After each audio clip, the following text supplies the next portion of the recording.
কয়েকজন উপদেষ্টার safe exit প্রসঙ্গে উত্তপ্ত দেশের রাজনৈতিক অঙ্গন। এ নিয়ে উপদেষ্টা পরিষদের ভেতরে বাইরে চলছে অস্বস্তি, গুঞ্জন আর পাল্টাপাল্টি মন্তব্যের ঝড়।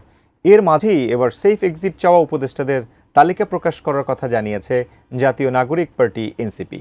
বিস্তারিত আরিফ হাসানের প্রতিবেদনে। অনেক উপদেষ্টার তাদের নিজেদের আখের গুছিয়েছে অথবা গণ অভ্যুত্থানের সাথে বিট্রে করেছে। কোথায় সেফ এক্সিট নেবে? পৃথিবীতে সেফ এক্সিট নেওয়ার একটাই জায়গা, সেটা হচ্ছে মৃত্যু।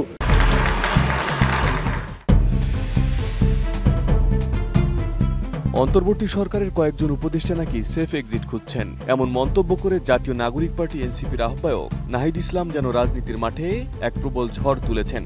তারই বক্তব্য ঘিরে এখন উপদেষ্টা পরিষদের ভিতরে বাইরে চলছে অস্বস্তি, গুঞ্জন আর পাল্টাপাল্টি মন্তব্যের ঝড়।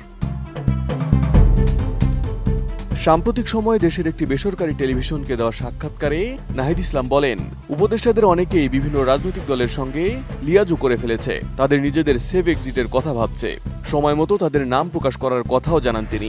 যারা উপদেষ্টা হয়েছে তাদের অনেককে বিশ্বাস করাটা আমাদের অবশ্যই ভুল হয়েছিল। অনেক উপদেষ্টার তাদের নিজেদের আখের গুছিয়েছে অথবা গণ অভ্যুত্থানের সাথে বিট্রে করেছে। আমরা যখন সময় আসবে এদের নামও আমরা উন্মুক্ত করব। নাহিদের এই মন্তব্য ছড়িয়ে পড়ে বারুদের মতো। তার এই বক্তব্যের সূত্র ধরে ইতোমধ্যে কয়েকজন উপদেষ্টা প্রকাশ্যে প্রতিক্রিয়া জানিয়েছেন। সেফ এক্সিট নিয়ে নানান কথাবার্তা হচ্ছে, তো আমরা উপদেষ্টারা খুব নিশ্চিতভাবে জানি আমাদের কারো কোনো সেফ এক্সিটের প্রয়োজন নাই। তবে বাংলাদেশের জাতি হিসাবে আমাদের সেফ এক্সিটের প্রয়োজন আছে। আমার ছেলে মেয়ে সবই দেশে, আমি একা কি করব? আমরা তো নিজেরা সেফ এক্সিট চাচ্ছি না, অর্থাৎ আমি এই দেশেই থাকবো, স্বাভাবিক এক্সিট চাচ্ছি। রিজওয়ানা হাসান নাহিদ ইসলামকে তথ্য প্রমাণ সহ বক্তব্য উপস্থাপনের আহ্বান জানিয়েছেন। নাহিদ ইসলাম কেন কোন কথা বললেন, উনি যে নামগুলো প্রকাশ করেননি, যে আলোচনার বিষয়গুলো প্রকাশ করেননি, সেটা নিয়ে আমি কেমন করে মন্তব্য করব বলেন? এটা উনি অভিমান থেকে বলেছেন নাকি এটা উনি আসলে ওনার কোনো একটা ব্যাপারে গ্রিভেন্স আছে? এই বিষয়গুলো পরিষ্কার উনাকে করতে হবে। উনি যদি কখনো কোনো বিষয় পরিষ্কার করেন তখন সেটা নিয়ে সরকারের বক্তব্যের কথা আসে, তার আগে তো সরকারের বক্তব্যের কোনো সুযোগ নেই। এনসিপির শীর্ষ নেতারা বলছেন, বিষয়টি নিছক রাজনৈতিক বক্তব্য নয়, বরং বাস্তবতার প্রতিফলন। নেতারা বলছেন, সেফ এক্সিট চাওয়া উপদেষ্টাদের নামের তালিকা ইতোমধ্যে দলের হাতে এসেছে। দলের এক শীর্ষ নেতা গণমাধ্যমকে বলেন, কে কোন দলের সঙ্গে হাত মিলিয়ে নিরাপদে সরে পড়তে চাইছেন সেই তথ্য প্রকাশ্যে আনবে এনসিপি।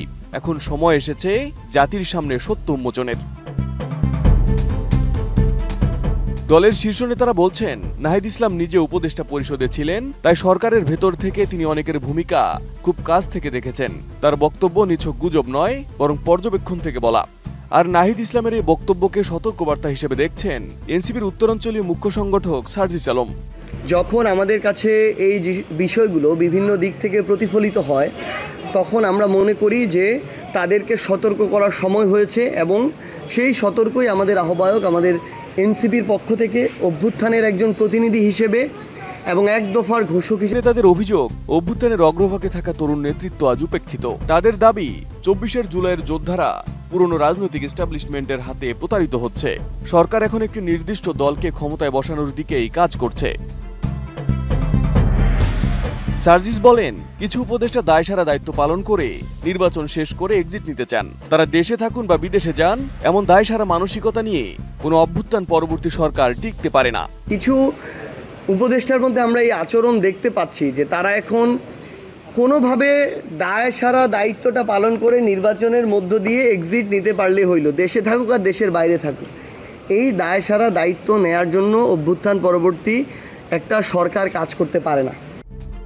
এনসিপি যদি সত্যি সেফ এক্সিট চাওয়াদের তালিকা প্রকাশ করে, তবে সেটি কেবল একটি রাজনৈতিক বিস্ফোরণই নয়, বরং সরকার কাঠামোর ভেতরের ফাটলকেও আরো গভীর করে তুলবে বলে মনে করছেন বিশ্লেষকরা। এখন দেখার বিষয়, উপদেষ্টাদের এই সেফ এক্সিট নিয়ে দেশের রাজনীতি আর কত দূর উত্তপ্ত।